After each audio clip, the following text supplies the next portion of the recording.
we're right, You're wrong. right?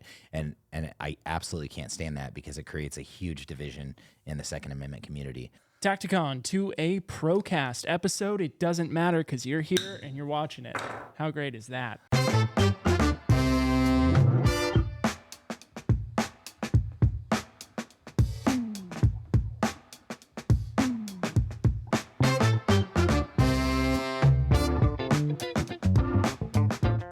Right on. Yeah. Today's episode, we are going to be talking about unfluencing and solving problems that don't exist Yep. in the firearm industry. And being silly Sallies and charging you too much money because, you know, Right. out processing. So we're going to go through some of the products that are out there on the market, of which I think, firearms in general are, pretty basic for what you need to get started. Right. You need optics and slings and lights and a gun. Your average build is going to be rifle, sling, optic, light. Right. So what's happening now is I think people are losing creativity, and instead of innovating, they're trying to just kind of create things that don't really that aren't really effective, except they're effective in you losing a lot of money by attempting to try that out. Right. So, and let's preface this with saying that for those who might not be aware, we want everybody to succeed. We Right. want people in the firearms community to succeed. We want innovation. We want new companies to start up and create new products and to actually build upon what we have. Right. We're not trying to shit on anyone necessarily, but we will point out flaws. yeah, Nolan and I sat down, and I'm glad that we did yesterday for about probably 3 hours and really discussed in depth all of the things that irritated us about the firearm industry, things that don't really go with our core mission values, which is, we're just trying to get people quality products at low prices so they have the money to get out there and train, right? Yeah. And I think that a lot of companies, they will make something that is, literally just as good as everything else, but they will church it up to make it something better. Careful, right? you said just as good, dude. That's I know. But you're talking about these a mount that costs $400, right? And Yeah. then you get influencers out there that are peddling this stuff, and you create kind of a Gucci brand around that product. Right. And what that does is it prevents people from, they think they need it, but Right. what they really need is training. And I want to get into the first example that really kind of sparked the conversation with you and I yesterday, just to kind of get the flow of things here in this podcast. The first example that you and I were going through was, let's take an LPVO that costs $2,500, like a Night Force that Right. costs $2,000, $3,000, whatever it is, and let's say what would be more effective, right? Getting an LPVO for a few $100 from a different company and using the $2,000 that you saved to go out and train, right. right? What's going to give you more bang for your buck? Right. Is that optic really going to put you at a level that, another, 4,000 rounds of ammunition and, multiple days on the range and possibly being able to afford a couple of days off work to go out and do that? Where's the value there? I'm going to right? say for the overwhelming majority of people in the firearms community, Right. probably not. Yeah. And that's just based off of the people that I've encountered, as well as my own training, right? Yep. Like I've never felt the need for an exuberantly priced optic. It's always been a want, right? And that's Yeah. the difference, the want versus the need. Yeah. And I think people get that confused a lot, Sure. right? Sure. I need this because I need to be a tier 1 operator. And I said this to you last night. I think a lot of people in the firearms community are very confused on where they would actually rank in a standing army or a militia. Yeah. Right? Like if shit were to go down, shit were to hit the fan, a lot of you guys aren't going to be tier 1 operators. I hate to break it to you. Yeah. Yeah. But you can be if you You get out can there be. and train. Yeah, I mean, exactly. you can be if you get out there and train. I wanted to solving problems that don't exist. Unfluencing. Like what are we talking about in this Procast, right? This 2A Right. Procast that we're in here right now. We want to unfluence, Right. which is take everything that has already been kind of indoctrinated and spread out there on the internet and say, okay, what matters, what doesn't? What Right. products should you get? What products do you not need right now? Right. And breaking this, Break the hype. just breaking this hype around, we all need this amazing gear. Now, you and I got down this rabbit hole in this conversation where I felt like we had a couple really good examples of what it would be like to show up at a range with sub Gucci equipment, Gucci, but was like really you were really good, like talented, right? Yeah. And I think the analogy that I drew initially, if anybody golfs out there, you might be able to appreciate this. What would you rather do, right? Say you're going golfing with your friends. Mm-hmm. You got a foursome going out, and Hot. you show up so hot. You show up with a set of $3,000 clubs, Right. But you've got a 30-stroke handicap. Right. Right. Would you rather show up with a $3,000 set of clubs with a 30-stroke handicap, or a $200 set of clubs and be a scratch golfer? Right. I think that's far more impressive. Way more right? impressive. You get out there with something that cost you a lot of money, but you still don't know how to golf. Right. You're actually going to look worse than if you just showed up with something that is not a lot of money and you don't know how to golf. Right. And I think a lot of quote unquote collectors get caught up in that too. It's the idea of, well, I want it, I'm going to buy it, I need it, obviously, Sure. to be as good as I can be, right? Yeah. To be the best, I need to buy the best. Right. And that's just not how it works. Like, It's not at all. how many of you can really outperform a mil-spec trigger? Yeah. Not a lot. Yep. I can't outperform a mil-spec trigger. I'll tell you a story about when I used to, when I was riding before I got married and I wasn't allowed to anymore, when I used to ride motorcycles, right? I had an R6. I would go rip around, and we'd just like rip around the streets, race around the streets all the time. And we would go out with these different groups of people. Now, I had this like old, like, I think I paid like $3,500 for it. It was like a 2001 Yamaha R6. Right. It was a decent bike, but it wasn't anything special, but I rode a lot. I practiced a lot. And you get these dudes showing up with like a $20,000 Ducati, and they were fucking terrible. Right. And so the reason why is because they were afraid to scratch their bike. They were afraid to, they were afraid to lay it down, but they just didn't have The experience. they didn't have the time on the seat. Right. Right. And so what I thought was cool, especially when you get some of these guys out there that like show up in like a 250 Ninja that they paid like $800 for. They're smoking me. Right. You know what I mean? Yeah. Like a dude's on a shittier bike than me. You got no and fear. and railing me in the corners. Right? Hot. Also hot. I think that's impressive. It's when you see super somebody impressive. show up with equipment that is like, imagine showing up to a dynamic course, Right. Right, on the range with a PSA, and an $80 optic. Right. And just smoking the boys that have a $5,000 setup. Right. That feels great. It feels great. It really does feel Right. great. It's impressive. it's very impressive. And nobody can ever tell you, sorry to keep interrupting you're you, good. but nobody I can, was stumbling anyways. but nobody can ever tell you that your Choice is bad. Oh, it's your equipment. Yeah. That's the only reason he's out there shooting like he is, because that's No. not. No, it's the training. It's Right. really the fundamental It's the training reps that behind you it. put And I in. guarantee you there are plenty of dudes out there, that shooters out there, that could show up with, iron sights, right? And just rip on it. their rifle and smoke you Yeah. with an LPVO, Absolutely. just because they've trained with it, and they're popping shots at 200 meters away with fucking iron sights on a Right. regular basis. So And to further dive into that, we're not ripping on you if you want this stuff, right? Never ripping on you if you want it. no, But don't convince yourself that you need it to be a better shot. absolutely not. Right. That's the part where the unfluencing comes in, where it's like where we are trying to unfluence you away from this mindset of you can't be a better shot unless you have a Geisley single stage, Right. but you're only shooting at 50 meters doing 1R1s, Yeah. right? And it's Yeah. like, if you want it, hell yeah, get it, awesome. But are you really outperforming the $25 enhanced PSA mil-spec? Right. So okay. So here's a question: buy once, cry once. Can you? Are you going to defend it, or are you going to smash it? It depends, generally, buy once, cry once, in my mind, is a term that people who have overpriced their gear say, Yeah. right? They use that as like I won't have to buy it again. And it's like, that's cool, but you don't shoot and your gun sits in the corner collecting dust because you don't want to shoot it, because you cried when you bought your optic or your night vision, or like, Right. you know what I mean? Like, Well, use the analogy that not the analogy, but you told me a story about your buddy that. Yeah.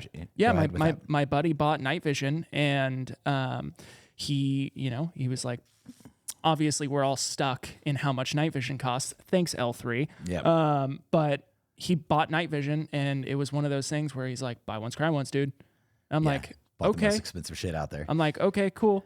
How's that credit card debt doing? And he basically only looks at the stars, doesn't really get out to go train at night, because there's honestly not a lot of places where we live, or where I lived, where we could go out and train at night and do that stuff. And the reality between like my take on the buy once, cry once thing is, are you really only crying once because you purchased this like really amazing thing, like this $3,000 optic, or every time you go to purchase ammunition or go to actually put money into a savings fund so that you can purchase night vision or can purchase some of the other things that are really important for your kit if you're going to serve your Second Amendment responsibilities? Are you crying every time you can't buy that next thing, right? Because you made that fucking purchase of a thing that you didn't necessarily need, right? I understand the mentality behind buy once, cry once. It's, get the best of the best, and then that's the last thing you'll ever need. But buying the best of the best doesn't make you the best of the best. It doesn't. It doesn't. Can you outperform that?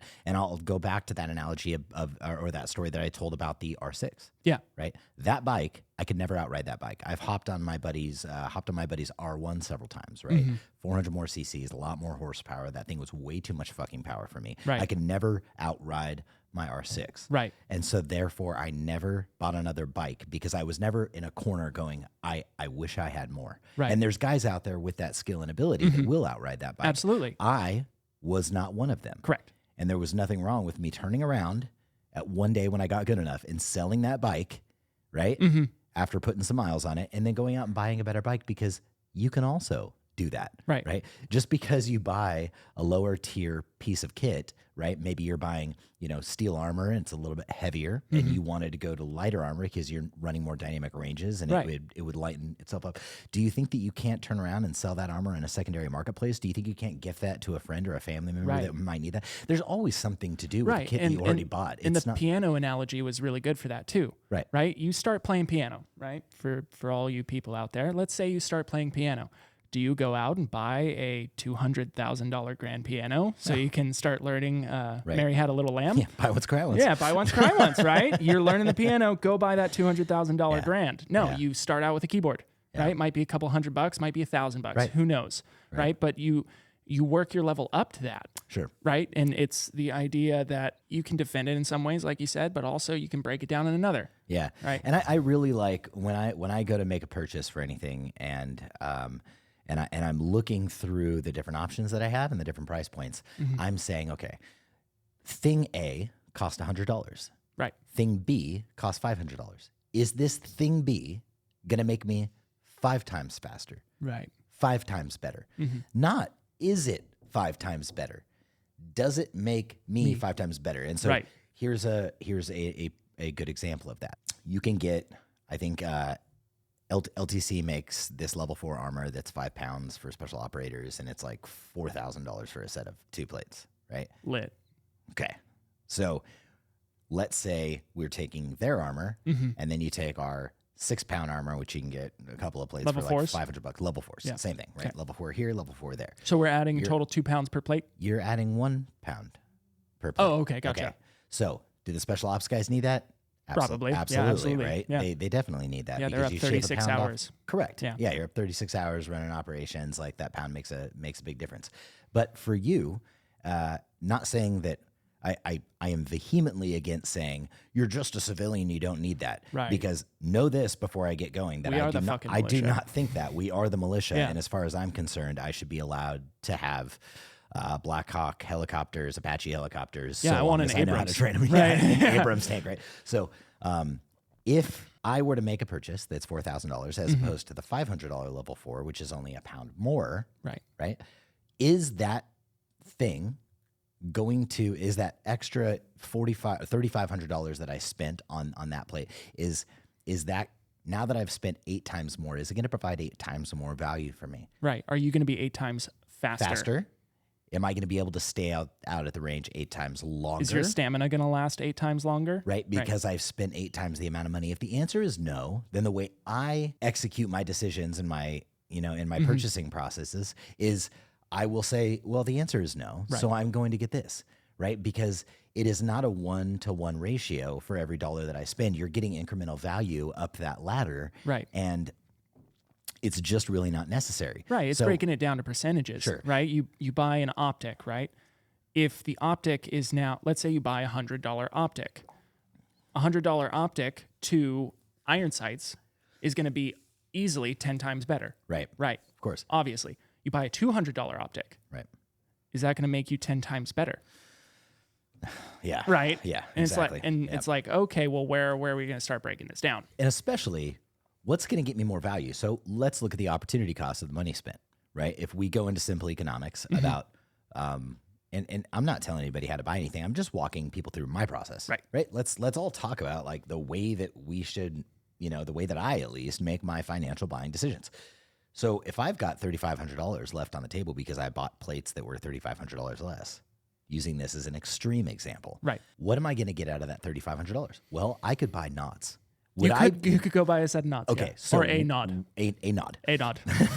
So would I be more effective? Thanks, L3. Would I be more effective with 6-pound plates as opposed to 5-pound plates, right? And a set of nods, or a 5-pound plate with no nods? Right. I think the answer is pretty clear. It's pretty clear. Right. Yeah. So I can operate at night and see in the dark with an extra couple of pounds on between my front and my back plates. Mm-hmm. Or I could not see in the dark, but I'm a little more lightweight. Right. Okay. So But you've put in how many rounds of training? Right. Yeah. You see what I mean? Yeah. So there's this huge disparity in opportunity cost where, we could really get all the things that we need, not just the ammunition, not just the training, but some of the gear that we've really been wanting for a long period of time. And a cool thing to do also, just a suggestion for those that may want a suggestion of like, man, how am I going to, ever afford, a set of $4,000 nods? Well, next time you go to buy something, like let's say you've had your eye on that Daniel Defense, $2,500 rifle, right? But you could get a $500 PSA instead. Well, if you intended to spend that $2,500 on that rifle, instead maybe say, you know what, I'm going to get the PSA because I also really want night vision. Can you get nods for $2,000? Probably not. I don't know for sure. I've got to check with enough the crime. With enough, yeah, okay. So let's say you made that purchase for $500, right? Right. You take that extra $2,000 that you would have spent on that thing that you had the money for, but you decided I'm going to get this instead because right. I can take a PSA rifle, probably not outperform it, and still train with it. And you open up a savings account with your current bank. Yeah. Just separate it out. Yeah, just and put just that drop $2,000 that in there. $2,000 in there for your knots. Yep. And the next time you make a purchase, you say, I want an LPVO. Instead of spending $1,000 over here, you spend $200 over here. Right. You take that $800. Now you've got $2,800. You see what I'm saying? And let me tell you, the nods are going to be such a greater force multiplier than a Daniel Defense and a Night Force. Right. Right. And I'm going to, I'll call out. Colton doesn't have nods, right? But he really wants them, is what Same. he's been talking about. Yeah. Okay, so he is a perfect example. We got a guy that works here, and I'm just going to fucking put him on blast right now. Blast. But we got a guy that works here that every time we talk about nods, he's like, oh man, I really want a set of nods. And every time he says that, I think, but you could have that if you didn't buy your $400 or $300 JPC plate carrier and or whatever what is he running? I think he's Pharaoh. He's running a Pharaoh. Right. I don't know the Pharaoh price, Okay, but whatever. Yeah. If you would have saved a couple $100 in here, he's into the into the higher priced kind of more expensive gear. Correct. But if he would have scaled back and got something just as good, big quotation marks for those that trigger word for everybody out there. But if he would have scaled back a little bit, bought something just as good, instead of having the $800 optic, he had a $100 optic on his rifle. Instead of having the $300 plate carrier, he bought a $100 plate carrier. Those things could have added up with all the kit that I've seen that dude wear, right, to a set of knots. Like you could have had it had you just scaled back and not bought all that Gucci shit. That could have been a set of night vision for you. Right. He was just talking about buying a pair of cry pants. Yeah, like why would you spend $400 on a set? Which are $400, by the way, if you want the knee pads to go with them. Yeah, which you're gonna need the knee pads. They don't come with the knee pads. Yeah, yeah. But you're gonna need the knee pads to go with them because Cry's gonna bend you over and tap. You're gonna ass. get on your knees for sure. But yeah, it's $400, and I looked at him and I said, okay, now tell me what those do that a pair of $20 strap-on knee pads won't do for you. Yeah, seriously. I was like, you can go to a surplus store, get a pair of M81 surplus Pants. I am blanking. Combat pants. Yeah, combat right? pants. Yeah. Obviously, our military used it. They're surplus. Yeah. And just throw a pair of knee pads on. What's the difference? So you spend $20 on that pair of pants and a pair of cry pants. Like, let's say you spend 50. You got knee pads, you got the pants, right? You spend $50. Right. The cry pants are 8 times more expensive. Right. Are those cry pants going to make you 8 times more effective? No. Will you be 8 times faster? Will Incorrect. you be 8 times more comfortable? No. No, you see what I mean? Right. But if you're out there and you're in the service and you're actively running operations, yes, you want as much advantage as possible. Because your life is on the line every day. You don't know. Correct. Look, if you're here in a civilian environment and you're training in a civilian environment and you rip that pair of pants, you can go out and get another pair of pants. If you're on a 27-day operation and your pants rip and you don't have another pair with you on that op, right, then you're stuck in those pants. You see where you're I'm stuck going? in some ripped pants. Okay. Right, but then there's then there's the side of you can save up for it, put that money aside. Like if you want to build a kit that is the exact same as a tier 1 operator's, right, cool. Yep. Build up for it.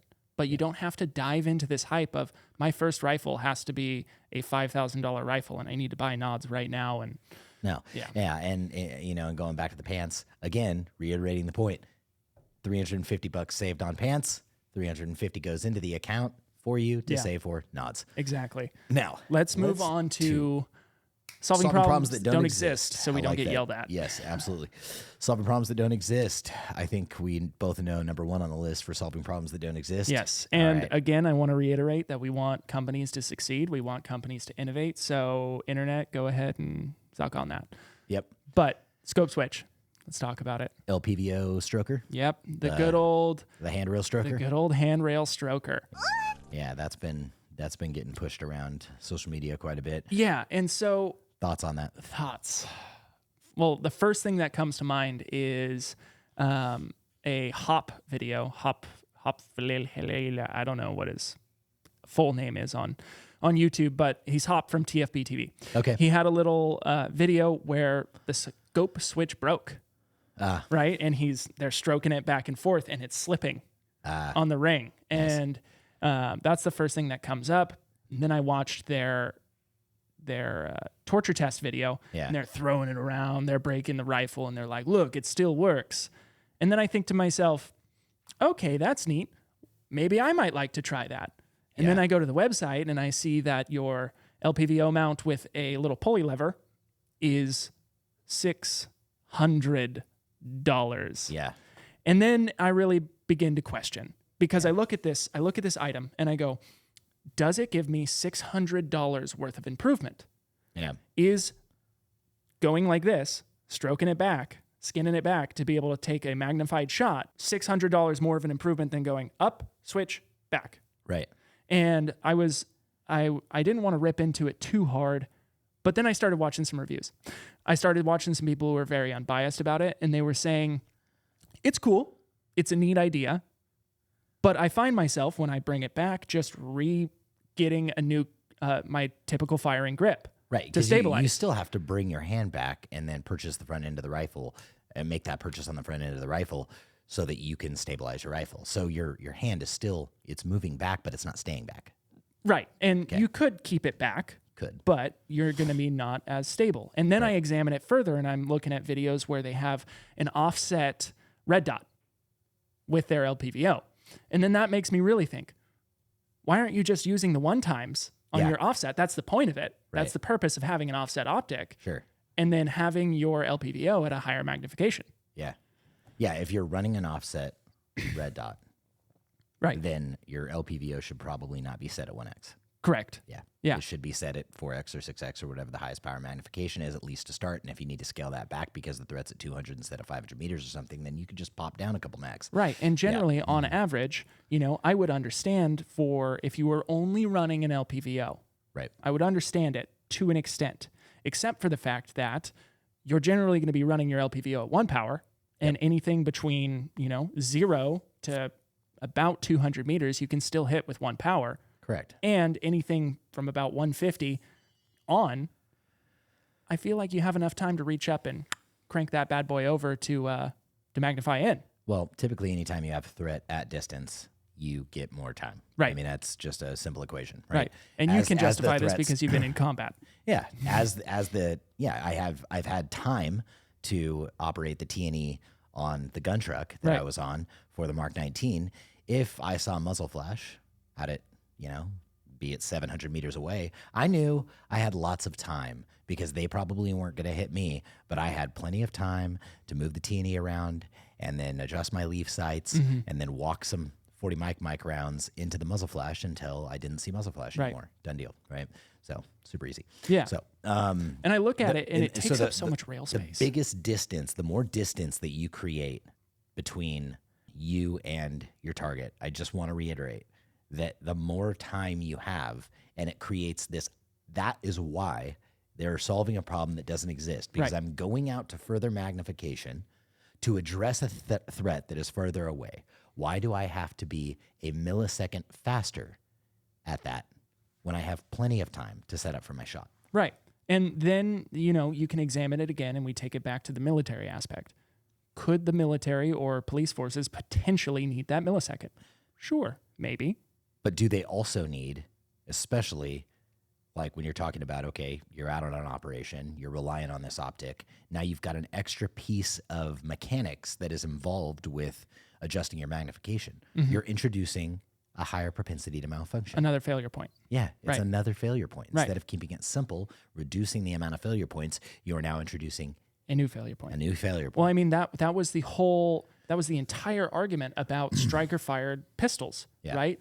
Once Glock came onto the scene, it was, look at how little parts this has. Look at how little room for malfunction there can be, right? We started going that route of less parts, better, less break. Yeah. And now it's more parts, more better, more break. Right.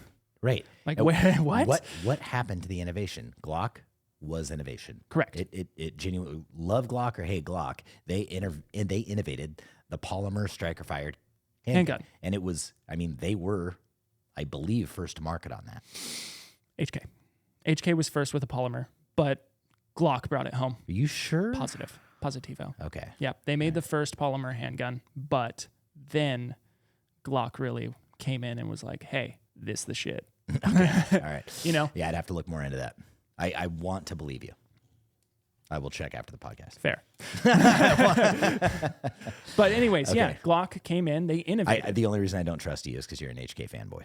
Fair enough. Yeah. But and I think you'll just say, yeah, if I said, well, I'm not even going to go there. Never mind. But I'm happy you actually brought that up, back to Unfluencing. HK fanboy. I like HK.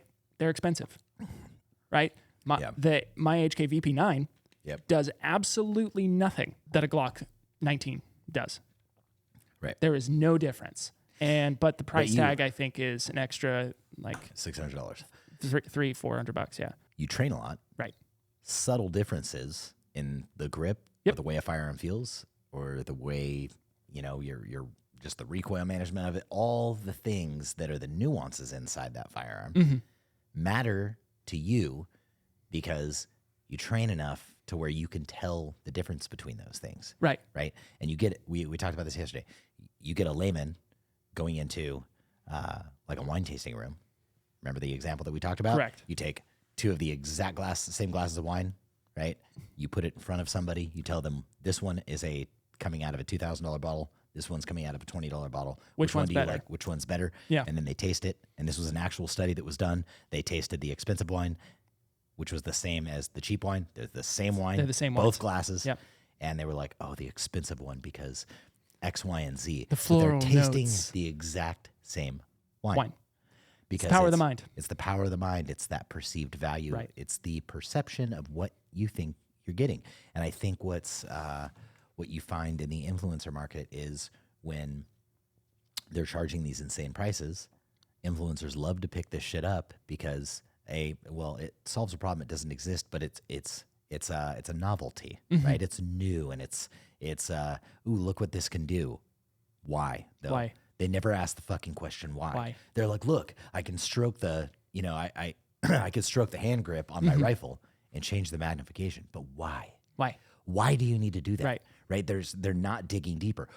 And why don't they dig deeper? Because this thing is $600. They're making a 10 to 20% affiliate commission on it, and they're probably getting anywhere between $60 to $120 for every sale that comes through on that particular product, right? Should this thing come in at the price point that it should have been at, Right. which is probably $100 or $150. Oh, I saw a Chinese ripoff for like $100 today There you go. when I See was what I'm looking it up. Yeah. Okay. So if you come in at that price, right? Where's your there's no commissions to earn, right? It's Right. It's $10, $20. Well, fuck that. Right. But if you can church it up and make it seem like the world's greatest thing, like the Hydra mount, segueing into another problem that doesn't exist. Segue. Do tell why you think that was it Hydra mount? Hydra mount. Yeah. Okay. Hydra.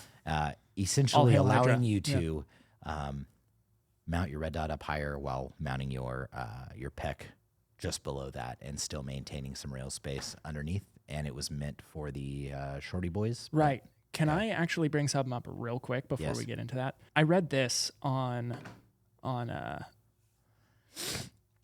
Antimatter Industries website. Okay. And this is their marketing. And when I was saying at first I didn't want to rip into it too bad, but then I found some things. Okay. This is some of the stuff that I found that made me go, okay, shut your fucking mouth. Okay. They have text that says subject matter expert. Hey, armchair warriors, maybe listen to some people who actually been there and done that. And then they use some quotes from some, I think it was a 20-year SEAL, and then Travis Haley, who they sent it out to for free, and Yeah, Anyways, sure. not dissing on those guys, but Yeah, but they're clearly in bed with them at some level. the almost hubris of being like, shut your mouth because somebody in the ex Special Forces community says they like it. Yeah. Some people in the ex Special Forces community like some pretty kinky stuff. Yeah.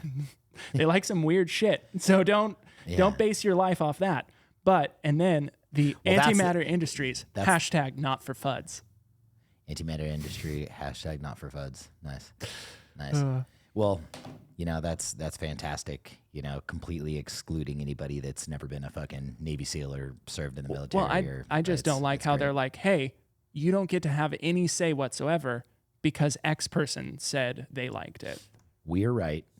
You're wrong. Right. And I absolutely can't stand that because it creates a huge division in the Second Amendment community. Right. Those who have all of this gear that they think they need, and they're superior to those that don't or can't afford it. It really is unfortunate. And I say this with the utmost sincerity. It drives me absolutely crazy. It's like, it would be like just me walking around a parking lot and making fun of somebody for what they drove. Right. You know what I mean? Yeah, you've got a nice truck. If you walked up to a Toyota Corolla and you're like, huh, stupid loser. You can't afford a truck. You can't afford a truck. Yeah, what the fuck is that about, what? man? Why are we doing that to each other in this? It's weird. It is. It's absolutely crazy. I will say this. There's nothing that drives me crazier than getting on YouTube and just seeing a flood of the bullshit on our home feed that's Navy SEAL reacts to, ex-Army Ranger reacts to, Army Ranger says this is the best optic. Get the fuck out of here with this. Why is every video prefaced with Navy SEAL tells you what the best way to X, Y, or Z is? Why do you have to be a fucking SEAL or a veteran? Mm-hmm. And this is coming from a veteran. Right. This is coming from a veteran sitting across from a man who is not a veteran that could outshoot me any day of the fucking week because you train. I'll tell you what's more appealing to me as just a regular citizen. Regular civilian smokes a vet on a range, right? Or outperforms vet on the range. Mm-hmm. I would love to see that. Not Army vet reacts to new optic coming out or whatever the hell, whatever the benefit du jour is, I guess you could say, right? Like whatever the new hype is. Right. That's just me going on a little rant. I just can't stand that shit. Yeah, no. Because I don't care, man. Like I don't care. You were that congratulations, that's amazing. You served your country and you were a fucking SEAL 20 years ago. Right. But like Navy SEAL teaches how to shoot a handgun. It's like, I want to learn from a comp shooter. Back to where we were saying Navy SEAL reacts. Yeah, or I don't mind the Navy SEAL reacts so much, but it's like Navy SEAL teaches you how to shoot a pistol. Right. Okay. Like, why does a guy who was a SEAL 20 years ago get precedent and get this This air. Why does a guy who was a Navy SEAL 20 years ago get this acknowledgement that he is somehow automatically an expert over somebody that is just out there every day, that has taken the courses, that has put the time in, that could probably outshoot that guy anyway? Because it's just, it's fucking clickbait. And that's what the internet has. That's what we've gone to, is like, oh, the internet is nothing but clickbait at this point. Yeah. Look at the Armed Scholar. Armed Scholar is I'm going to nothing call but- him. I'm going to put him on blast. Stop releasing the same video with the same thumbnail, dude. Every time a fucking judge farts, it's like, dude, we're going to like... Like, I appreciate you. I but appreciate you here- for keeping up with the news. I do and, too. Yeah, I do absolutely. too. I've actually got a lot of fucking value out of watching Oh, the Armed absolutely. Scholar. I have.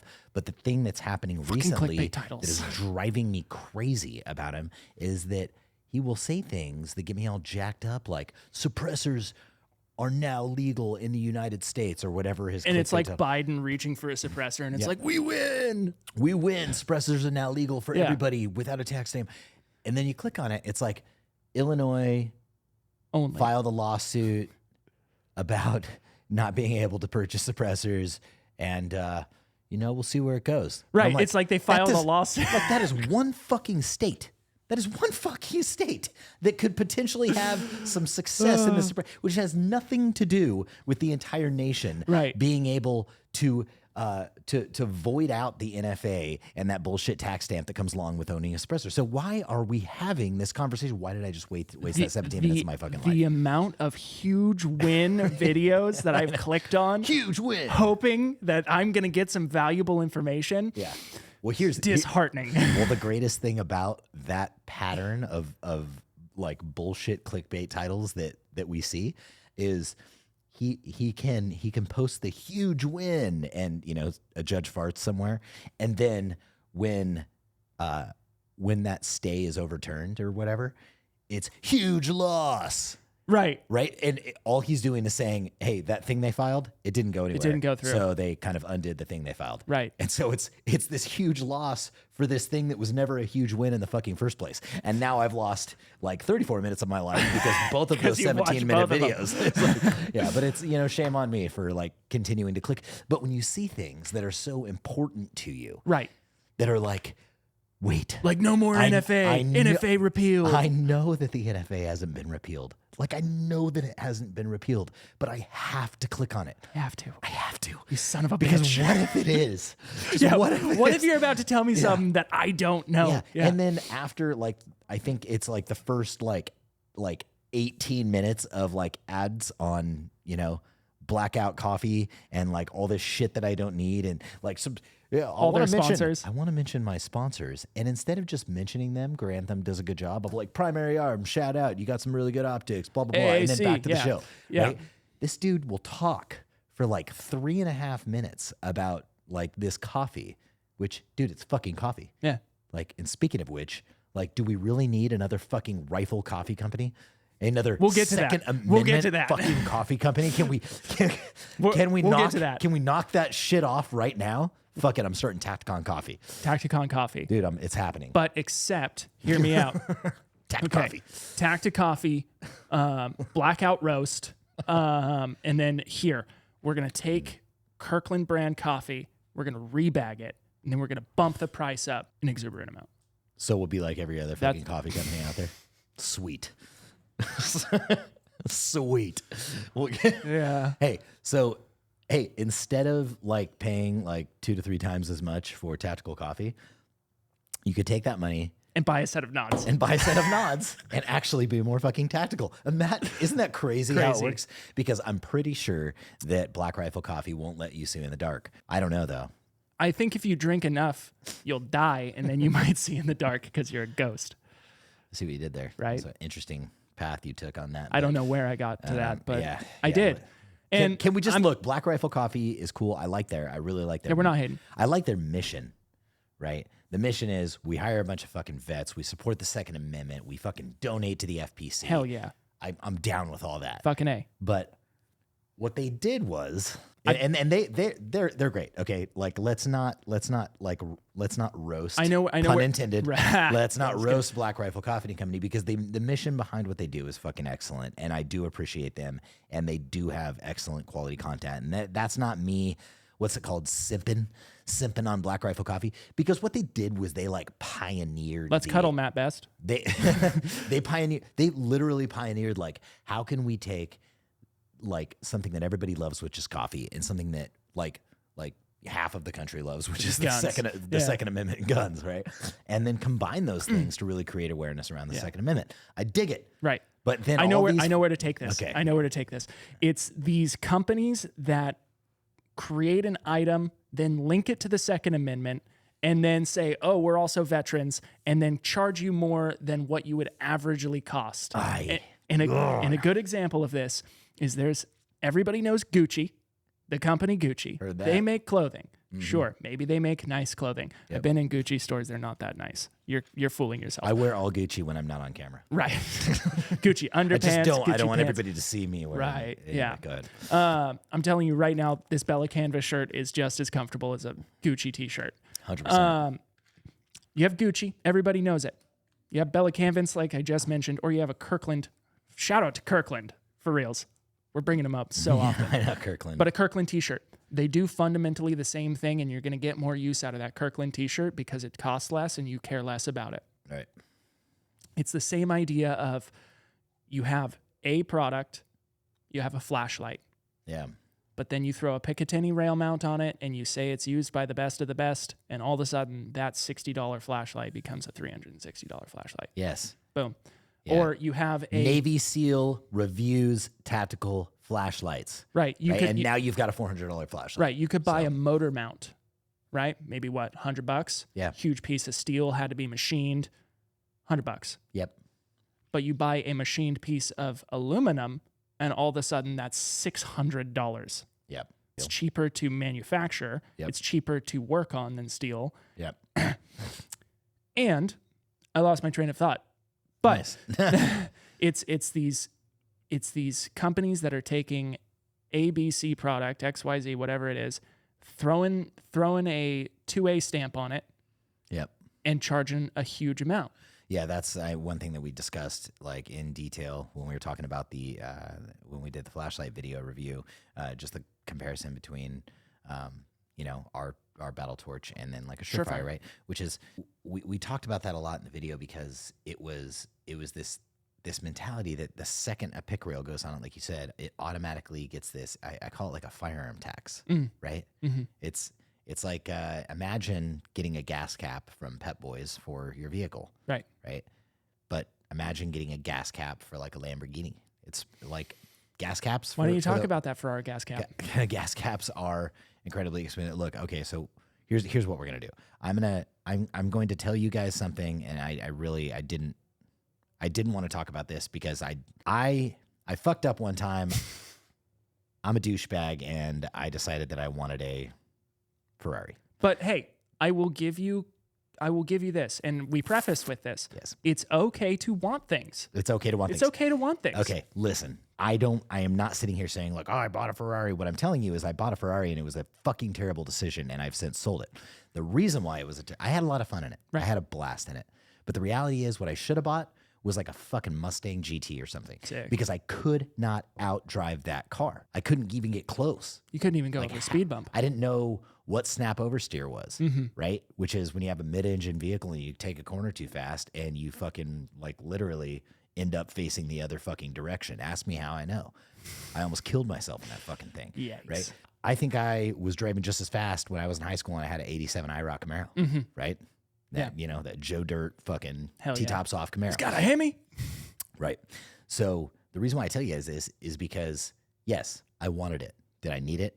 Fucking no. Nope. Could I even get close to performing, to doing the things in that car that car could do? Not even close. Right. It was fun. I had a blast. I looked like a total D-bag driving it around, and then I since sold it. But I also left my fucking gas cap at a gas station, and when I looked up how much to replace that gas cap for the Ferrari, it was like $800. Why? Why is a gas cap $800? Because They sent out a little Italian man to fluff your balls. I didn't think about that. Yeah. I totally would have bought that. Fuck. Things don't have to cost what they do. Right. But they do because either A, branding, or B, it's got an immediate firearm tax on it, right? So that being said, we were talking about slings. I want to kind of go into that. Slings.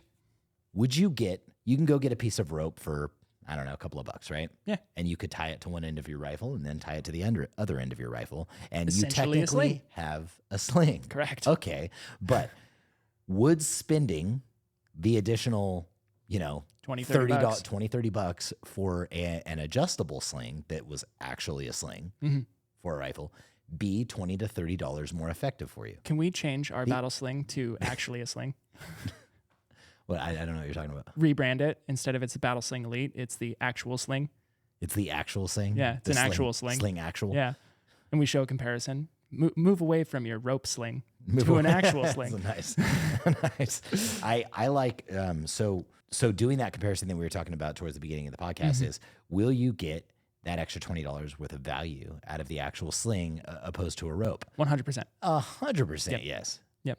Yeah, 100%. There's no doubt Yeah. that like having a rope tied with a knot that you can't remove very easily, that you can't adjust very easily, right? You can't tighten up to your body if you're jumping over something, or easily remove it from your kit without getting snagged all over everything, or having it like literally give you a rope burn across your neck every time you go out and train. Yeah, Right.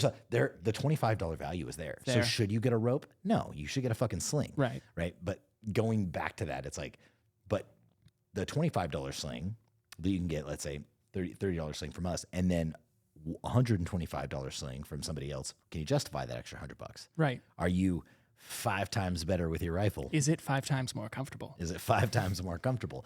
Right.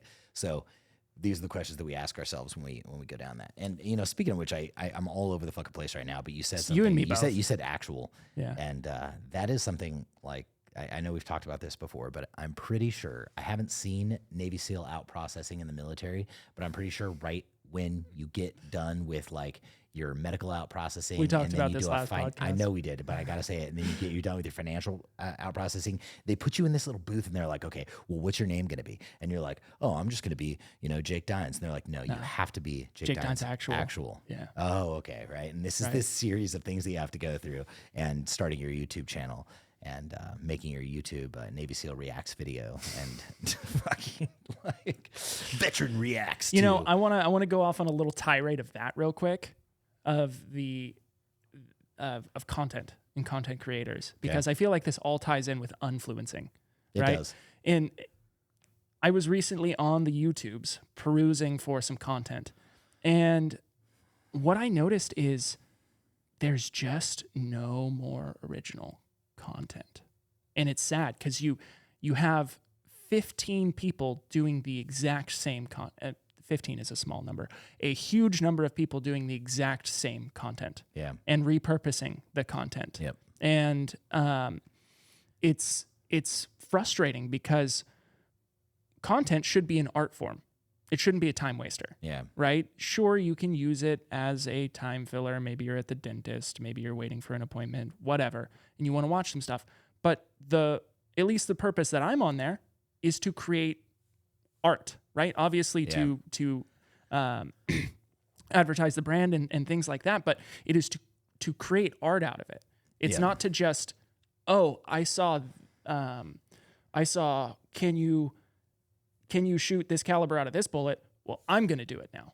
Yeah. Right? Right. Yeah. Let's put a 300 blackout round inside of a 5.5 something chambered in a 5.56. Right. Grantham just did that. I'm not going to go do it now. Right. Like, why would I? It's right there. But he did it after somebody else did it. Probably. Yeah. Right? Most likely. Yeah. So I think it's. I've seen the video several times, and it's not saying like you can't do it and you can't put your own little twist on it, but it's like, man, like if we've got the resources to really do something great, right? The money, the equipment, the creativity to really do something fantastic. Yeah. Do we really just want to fucking go out and do the exact same thing that Demolition Ranch has done like 16 times? Right. Yeah. Like if we really wanted to, we could just sit down and go video for video of Demolition Ranch, of any content creator, really. Right. And it's frustrating. Right. It's frustrating to me. I know. Yeah, it is. But, hopefully we can, pack enough value and entertainment into, our content to try to make a difference, and then, help people do the same. Right. This would really be the goal. Yeah.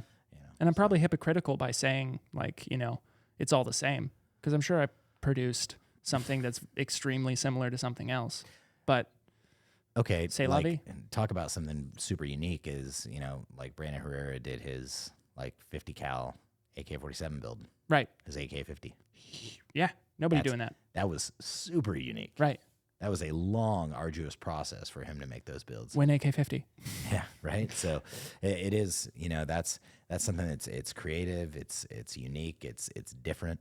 I actually really liked Grantham did a video one time on what happens when you freeze a bunch of rifles. Oh and then yeah, shoot them out in the I was cold. just about to say the frozen rifle video. Super interesting. That was great. It was. Loved that and, video. Took it out, dumped a bunch of water all over Yeah, everything. nobody's done that. Froze, went through and put the rounds through each individual one. It's that's awesome. Right. Because I'm most likely never going to be in an Arctic environment dumping water all over my rifles. But it's cool. Yeah, but it's cool, and I was really curious to see what the fuck happened. Right. Right. See And which rifles actually it was stood. unique. It was original, and that's that's the type of stuff that I hope more of them. We can start thinking about doing even ourselves. Right. So.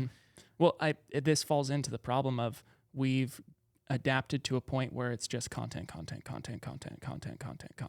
Yeah. Right. Yeah. And as we film a podcast. Yeah.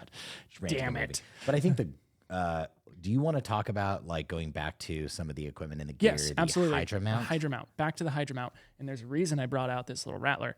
So the Hydra mount is GBRS's 2-inch optic mount. Yep. Within a raised Picatinny mount section for a laser, for your PEC, for whatever you might be running. The whole idea of it is to raise up your laser on a small platform. Right. And for that idea, I'm like, okay, cool, that'll work, right? Maybe you're running MP7, which nobody has opportunity to run other than operators. Right.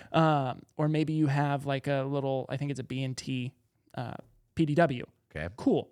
I can see the utility of that, except for the fact that it raises your laser up now way off height over bore. Right. But okay, I see it. But then they start putting them on rattlers. And then I see it on 10.5 guns. And then I saw a picture of it today when I was looking into it on a 14.5 build. And I go, yeah. well, what's the purpose of that? And the reason I brought this out here is Yep. because this is a SIG Rattler, 300 black. Right. And they would have their optic Yep. with their laser right here, right below it. And it was, well, now I can get a full C clamp, right? Now people are saying I can get a full C clamp. And I get it. Maybe for you carny-handed people out there, it would be hard to reach around and grab. For me, it's not an issue. I can turn on the laser. I can full C clamp this. But also, then I started thinking, well, what if you threw just a pressure pad on the back? Right. Right? My You'd still hand get a on C this clamp. rattler, Yeah. from C clamp on here to C clamping to this pressure pad Right. is maybe an inch. Right. And then not having that mount on that rifle is saving $400, Post-tax, probably $400 because it's Tax and 3 shipping. something. Yeah. Yeah. So $400 for a fucking mount. Listen, And it's guys, 60-61. Yeah, it's not even 70-75. we're talking 60-61 aluminum. We have a manufacturing facility here. We have CNC machines. We machine aluminum. We machine steel, all of the above. I know what it costs to make something like that. I mean, you are talking about maybe $20, right? $30 at most. But then you put 1,000% markup on that fucking thing. It's, to me, it's okay. If you can charge it, you should charge it. We're in America, charge whatever the fuck you want. But I just don't see the utility that thing would provide at that price. But then to market it to the night vision community, right? Right. And be like, if you don't have this, you're not as effective. Yeah. And it's I beg to differ. Right. Right. In all my YouTube video consumption, the overwhelming majority of people are running 14 to 16 inch rifles, even when doing nod work. And I see little SIG Rattlers on YouTube not that often as people's main weapons. Right. You know what I mean? And we've got a perfect example of how you could not have that on your rifle and on a SIG Rattler and still be doing the same thing that you would if you had the $450 mount or whatever. Correct. Yeah. And the thing is, it's like, we have this gun. How often do we shoot this gun? Never. Yeah. Yeah. I never shoot that. Right. Why? Because I want a 16-inch rifle. Yeah. It's just better. It's what I'm used to. It's what I train with. Right. It's going to be the thing that I grab when shit hits the fan. I'm Right. going to grab a 16-inch rifle. And then to defend it, right, to Yeah. play devil's advocate, it's a niche product. I get that. But then that's when it comes back to, don't market it like it's an end-all, be-all Yeah. for everything. Right. Right? Just be like, this is a niche product for this thing. Yeah. Absolutely. And then bump the price down to $150. Yeah, I know you're not fooling anybody, man. 6061 aluminum. You could at least use 7075. Dude, yeah, 7075 T6. Yeah. Come on. Yeah. It's not that much more of a machine time. Not to mention, do you really like? They probably didn't use 7075 because you don't need to use it for a mount. It's just a fucking mount. And if it's just a fucking mount, then why is it $400? Exactly. If your argument is we didn't need to use 7075 because it's a mount and it won't go through that much stress, Yeah. well, then why is it $400? Exactly. Right. 100%. Right. Yeah. All right. So moving on, but I also wanted to rip into this because they also sell it's called the GBRS X Spectre CR1 Valkyrie cheek riser. Jesus Christ. So Give sweet. me one more number, acronym, or name to make that thing sound cooler. I could probably GBRS 1X2 X-ray Romeo Delta Delta 2 point V Victor Victor 95 Right. Valkyrie right Rattler Valkyrie. And Venom. and they sell a 3D printed, mind you, 3D printed, and this is an FDM print. You can tell because when you zoom in, you can see the FDM marks. But they sell this Spectre CR-1 Valkyrie for $50. And what is it? It's a cheek riser. It's just a cheek riser. you put it and on the $50 back here. a It's $50. 3D printed cheek 3D riser? printed cheek riser. And then that got me to thinking. I was like, I've seen this somewhere before. Okay. Magpul, who offers the same cheek riser, Yep. except it's injection molded polymer from Magpul. And Okay. we all know we can trust that. Right. They've proven themselves. Yep. Guess how much it is? $20. Yep. So it's stronger because it's injection molded polymer. Yep. It's not Probably 3D printed. nylon reinforced. Yep. And more colorways. Oh. And they offer the same heights. Yeah. Yeah. Awesome. So that Yeah. was, And it's 250% less. yeah. Nice. Yeah. Well, I mean, that just, it just goes to show that, Because there they have, there are really good alternatives out there if you just kind of poke around and you just don't take, don't fall into the veteran. don't fall into the veteran-owned trap. Yeah. Not even Tacticon. Right. But the difference between what we do, being a veteran-owned company, and what they do is they're like, but we're a veteran-owned company. We're and then end users. Exactly. We're end users, and then jack the price up. Yeah. Fuck you Stop and your jerking veteran-owned yourself off. status, Yeah. because I know plenty of people that can outshoot plenty of veterans that have never served a day in the fucking military. Just like I know plenty of people who are fucking smarter than me that have never gone to college, even though I went to college. Right. Right? There are people here at this facility that don't have an education that would blow me out of the water with just, probably on the SATs, just because they're just fucking smarter than me. It has Right. no bearing. I had to try harder. Like, I knew I'd be dumb as fuck if I didn't go to college. So I just had to do it. Yeah. Right. The point is,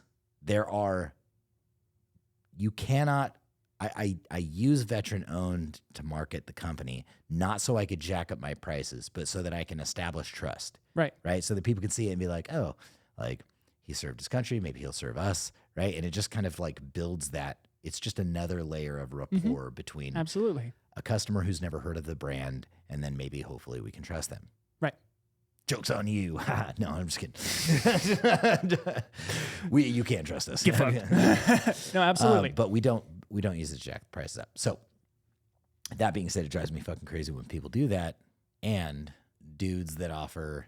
I just want people to stop making coffee, man. Just stop making coffee. Well, my thing is, I can't tell the difference. Yeah. Right. I don't have My- the palate for my it. Maybe if palate you're a is not- sommelier for coffee, that you'd be able to tell the difference, but I Perhaps. just can't tell the fucking difference. So. Right. It's one of those things. It's like, okay, does this coffee give me energy? Great. Sweet. Sweet. enough It is said. doing what coffee needs to do for me. Yep. Great. Yeah. It's one of those things. Yep. It is. Indeed, We fall into these traps too often where we get someone's allure or their prestige, and then we go, oh, well, obviously they know what they're talking about. Yeah. And thus the price reflects how much it's worth. Right. Yeah. Like I saw, harking back to GBRS again, they have an item on their website it's from True North Manufacturing, I think. And I like it because it's innovative. Yeah. Right? It is a little 7075 metal plate that would replace the QLS portion, or the QLS portion locks to instead of that big plastic piece. Yeah. It's a little thin aluminum plate that you can mount to your belt. It's great. It's great. Love it. It's got different holes cut in it, slatted in it, different mounting points, adjustability, kind of like on holsters, like for the clip and everything. Yep. And then I looked at the price. Yeah. $83. $83 for a plate, an aluminum plate. For a 1/4 inch, maybe it's 1/4 inch, I'm pretty sure. Is it a steel plate or an aluminum plate? Aluminum, 7075. Yeah. Aluminum plate. Yeah, that's nonsense. Hard coat and anodized. And then it's $83 for it. And I'm looking at that and I'm going, okay, are you A, banking on trying to pay back your idea? Right. B, are you banking on that it'll never break and you'll only sell one to each person? Yeah. Or is it one of those things that it's like why is the price so high? Yeah. So the aluminum is cheap. Just as a business owner, like I would like to talk about that for a second, like why prices would need to be that high. You should talk about the mag pouch with that. I will, for sure. So if you have a product that you've developed and it's very niche within niche within niche, then there is a reason why you do have to charge that premium. Right, because So you won't sell that It many. is very possible that in that company's defense, that they would have produced that knowing that, look, not only is this only for the firearm community, but this is people who own the QLS system, but people who are willing to ditch that QLS system to only buy this plate. Right. And now with whatever R&D you did and whatever machining cost that you incurred, not saying they bought a machine to do it, but if they, had to do a, 200 unit production run, you have a very limited target market and you that makes have sense. to charge what you can to get that money back. Right. Right. But that doesn't work when you're talking about A scope mount. scope, because like most people that have rifles have scopes and they all need scope mounts, right? So you've got this much broader audience, and I will tell you the preference for us, what I would prefer to do, not just to align with our mission of, hey, we're trying to like give people quality gear at low prices, but more so, it is more effective for a business, which is counterintuitive to the rules of economics. If I would rather have 1,000 people pay $10 for something, right, and have 1,000 customers in our ecosystem, than have 10 people pay 100 1,000. people, then have 10 people pay 1,000. Yeah. Right. See what I mean? Yeah. It's better if you just look at for selfish purposes from a business. In my opinion, it is better and has been more effective for us to be able to establish cast a wider net, have people use it, talk about it, be more. You can provide more of an impact as a business by giving it to more people. Right. And not excluding those that don't have access to it because of the price. Right. Right. And that, I think for any business, they should take note on that, because there's this old adage that there is no benefit to being the second best price in the market, right? There's no advantage. There's no strategic advantage to being the second best price in the market, Right. Or the second lowest price, I'm sorry. Second lowest price. Yeah, no strategic advantage to being the second lowest price in the market. However, I beg to differ, because you can add significant amount of value between the lowest price and the next tier of price, and be able to cast a wider net, obtain more customers, remarket to them, add more value for them, and create more of an impact in your community and in their life than having a small, tiny community of people that were only able to afford whatever it is that you were selling. So that being said, it is probably possible that whoever created that plate needed to recoup some of their costs. They knew that they would have a very limited amount of people that would be able to purchase that, right? Because you're talking niche within a niche within a sub niche of people being able to buy those things. Right. So But I will throw a little counterpoint in there, which is people, and I've seen this so many times in the gun community, people don't just necessarily have one piece of kit, right? I know dudes with 3-4 belts, yeah, right? So it's not like dude's going to buy one belt, then buy that one item, and then only have that one belt. right. And it's like, well, no, because I've seen dudes with 3-4 belts, 4 Right. different plate carriers. Yeah. They try different stuff out, which cool, awesome. Problem that doesn't exist, number 2. Solving a problem that doesn't exist, number 2. Let's talk about that Ronin thing that you and I looked at yesterday. Yes. So the Ronin gun sleeve, and I want to give him a little bit more credit because as he, in my opinion, he marketed it terribly in that video. I think it was a good product marketed poorly. So I think his intention for it and what it could actually be used for are two different things. Right. Yep. So I read through it, right? I sat down with it today and I read through it. And his idea was he wanted to create a product, and it's generally more focused towards people doing operations. And that was something that I don't think he said in the video.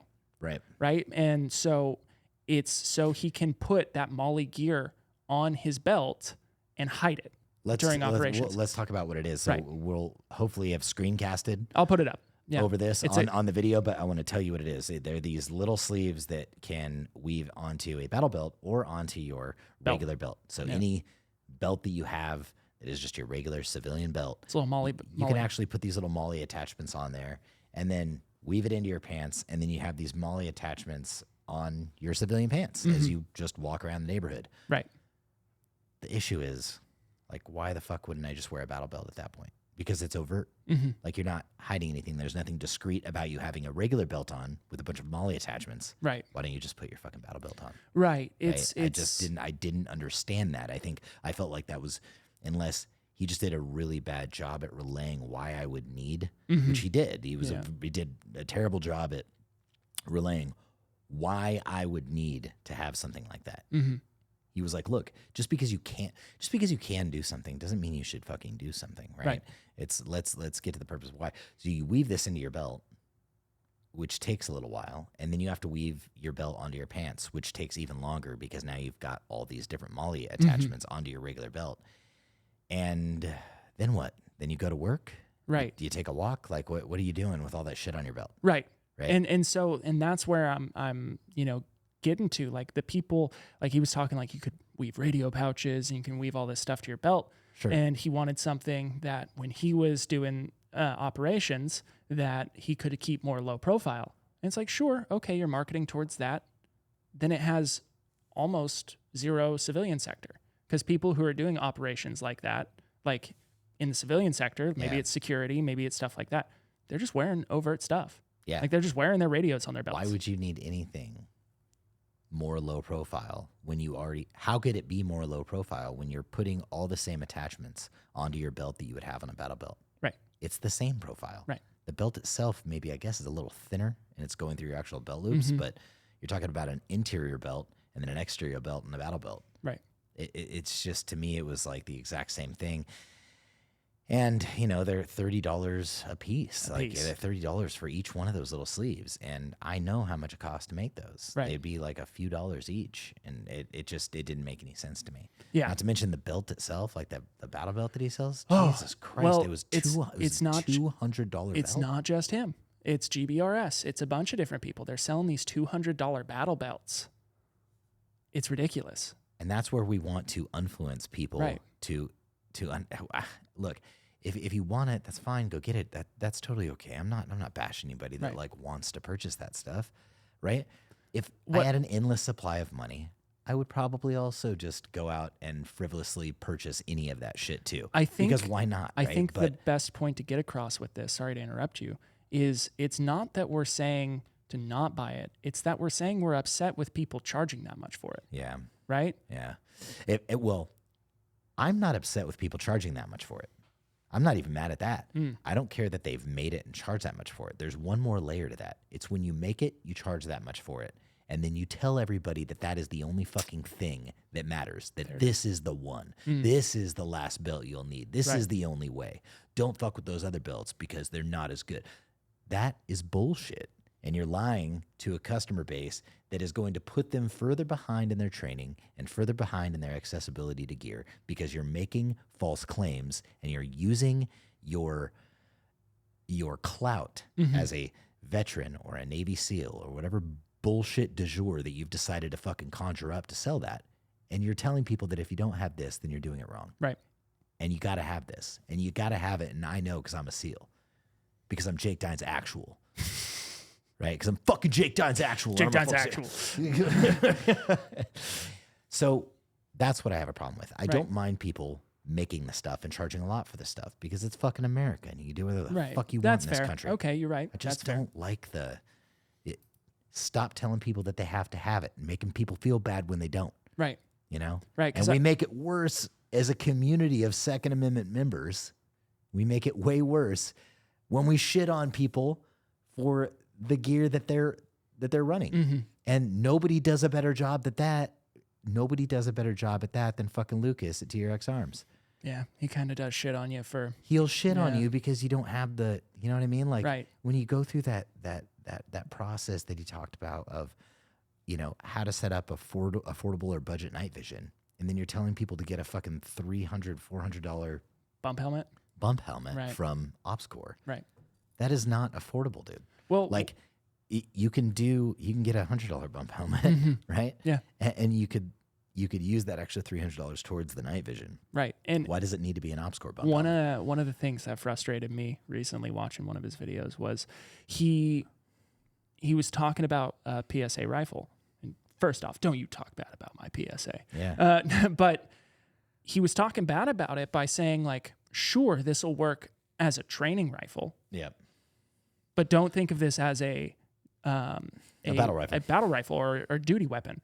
And it's like, I took a step back from that. And I was like, whoa, you're now telling people who can't afford maybe a BCM, maybe a Daniel Defense, whatever it may be. You're telling them that their rifle is inadequate. Yeah. Instead of being like, here are the pitfalls with these. Let's figure out how to fix them.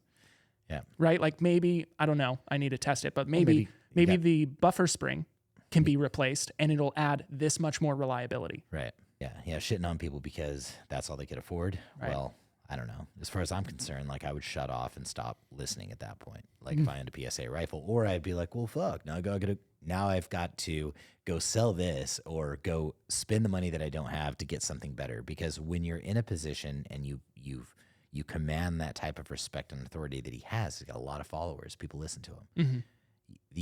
That's the problem, is people will listen to you. And then it actually puts them at a disadvantage because they don't have, gone are the days of like enforcing how important it is to actually train. And we're in this era of like how important your gear is. Right. And it's the running joke that if you don't look cool doing it, then what's the point? Right. I get it.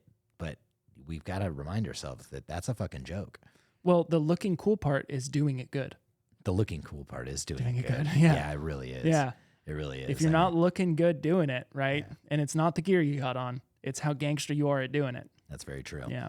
Yeah. So like that type of stuff, I wish we wouldn't be perpetuating that type of stuff on the internet. But, unfortunately, this is the age that we're in, but we can influence that, hopefully, right? If enough of us band together and we're like, dude, it doesn't matter, and we continue to tell each other that, and we don't shit on each other.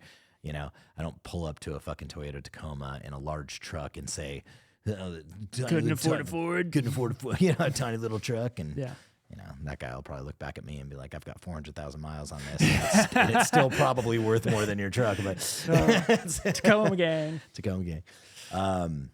Yeah, I don't know. I mean, I think that's as far as I'm concerned, that is pretty much everything I wanted to cover today. That's kind of the end of my rant. Unless you had something else to add to it, I don't want to beat a dead horse here. But no, yeah, I wanted to make it very clear, like our position on this and our values and like what we, the direction that we are trying to go to get out of. I feel kind of bad during this 2A Procast. I feel a little guilty. Tell me why. Well, because we went through and just kind of like raked a bunch of like products and people over the coals, but I just want to make it clear that's not what I'm trying to do. Right. I appreciate the innovation. I appreciate everything up to the point where you tell people that they're wrong because they didn't buy the right stuff. Right. And I think drives me crazy. I think we touched on that a little bit, trying to give the disclaimer like, hey, we want people to succeed. Yes. We're not trying to shit on them. Yeah. And that's why we hammered home on the Unfluencing, is because you put these into the hands of influencers, and influencers are trying to make a buck because they're no longer working jobs, or some of them are. I'm not going to say all of them, but but their job a lot of the time is content. Yeah. And content on the YouTube side is not paying as much as they do for somebody, popping bubbles all day. It's so they have to make their money somehow, and that is selling product. And so if an influencer gets an item and then they're like, oh, I get X margin from item. Yeah, I'm going to talk about it nicely. Of course. Right? Like, I'm going to talk about the pros of this. Like, this is great. Awesome. Go buy it. Yeah. So, I mean, you don't want to burn your bridge with, whatever company is sending you the product either. Right. And so that's why you got to take what a lot of these guys have with a grain of salt. One of the guys that I respect in the industry, we talked about him before, is the dude from OG's Danger Show. He's Greg OG's Danger Show on YouTube. Mm-hmm. He's a good dude. He got some of our products. He was like, full disclosure, man, if I don't like it, I'm going to tell them I don't like it. Like, Gangster. I'm going to give the honest opinion of exactly what it is. And, it is nerve wracking to send that stuff to people. There was another guy, Buff Man Range, like BUFF Man Range. He's tested a lot of our armor. He tested our armor. You know what I mean? And he was like, just to let you know, I'm going to be using some of these rounds, and I'm going to be doing, these rounds are going to be going at velocities that will probably pop holes in your armor, right? Yeah. And I'm not going to hold anything back. I'm not going to, remove things. He did send us the video at one point in time, and the first few segments of the video with our armor, I was like, oh shit, because he was penetrating our armor, but he was doing it with, ammunition that it wasn't rated for. Right. But that was like the first part of the video. And I was like, hey man, like, do you mind just like shooting the ammunition that it's rated for like first? 308 and 5.56, 7.62 that it's rated for before you put a fucking 30-06 armor piercing round in Right. it? Don't start it with it popping a hole in the armor. I feel like it's right. The SRT Plus isn't really for a 30-06 AP. Exactly. I feel like it's kind of taken away from. But I appreciate guys like that. They're Right. like, look, I'm just going to give a fucking unbiased opinion. Yep. You know what I mean? These guys Sage sent this Dynamics for is me. one of those guys. I love it when dudes do that because you can really trust that. It's not somebody that's just out there shilling your crap. But, again, guilty as charged. I was like, hey, man, could put the penetration video at the end, please? Because I don't want people to be like, oh, it popped a hole in it. This armor sucks. Next. Yeah, I'd probably do the same thing. Watch it, pop hole, done. Done. Yeah. Yep. Exactly. So, yeah, man, that's all I got for today's 2A Procast. If you don't know where to find us, or you want to talk to us on other platforms, we're, obviously on YouTube and Instagram and the book, the Facebook, Spotify and all the other Twitter stuff. or X. X now. It's Twitter, dude. Yeah, they're still called tweets. Yeah. They're not called X's. I don't even know. I don't know, dude. I don't know. Terrible rebrand. I haven't dug into that deep enough to really understand the whys and the wherefores, but I don't care. It's still Twitter to me. It's still Twitter. It's still Twitter. Yeah. Elon's he's a bit of a who knows what's going on in that mind. He's a strange cat. He's a strange cat. He's a smart cat. So I'm sure whatever he's doing is, well planned out, thought out, and maybe it's not. Maybe he got drunk one night and said, "I'm gonna." Now it's X. I know. Maybe he's on a Joe Rogan podcast and smoked too much weed. And was like, you know what? I'm gonna change it to X because I can. And then people are gonna wonder why. They're all gonna talk about it. Cool. I mean, honestly, that could have been a really great rebranding for him because think about it. Like, was anybody talking about Twitter? Before I'm not saying that people weren't talking about Twitter, but imagine it created this wave This controversy. And then everybody talked about it and all the news outlets covered it. Everybody from like CNN to Fox News down to your local broadcasts were like, Twitter rebrands to X. Right? Now you're on front page news of the fucking New York Times rebranding to X. Right. Brilliant. That's fair. Brilliant. Like they just did all your advertising for you. And he probably got super stoned and that sounded like a really good idea. He was like, how can I get all the exposure in the entire fucking planet without actually paying for it? I'll change the name to something ridiculous like the X. letter X and everybody's going to talk about it. I mean, fucking brilliant, right?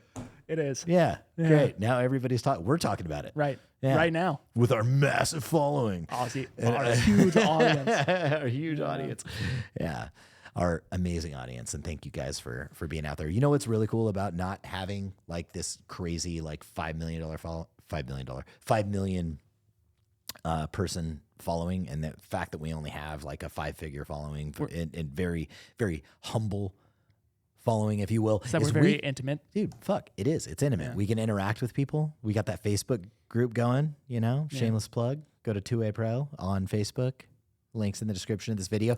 What's cool about having that small community is like we literally get to engage every day with every person. There's almost no comments unresponded to unless a video like goes crazy viral, and then there's people that aren't even subscribed to us, like, you know, commenting. It's impossible to keep up with that.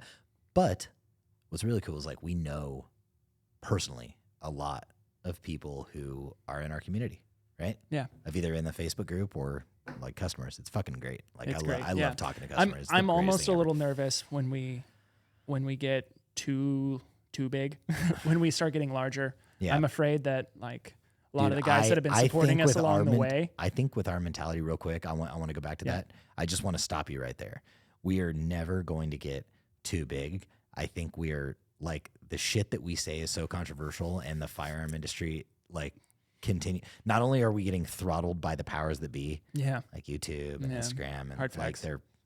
they're not really serving us to as much of an audience. But on top of that, like we're really swimming upstream with a lot of our thought processes. That's fair. And I just don't think that, you know, it's not like a bandwagon that everybody's going to want to jump on. So I can maintain that we're probably going to serve a smaller audience for the remainder of our existence. I'm okay as with much that. as it would be cool to be like, you know, get recognized everywhere you go. Like I see people in public when they come up to me, because I get recognized in public.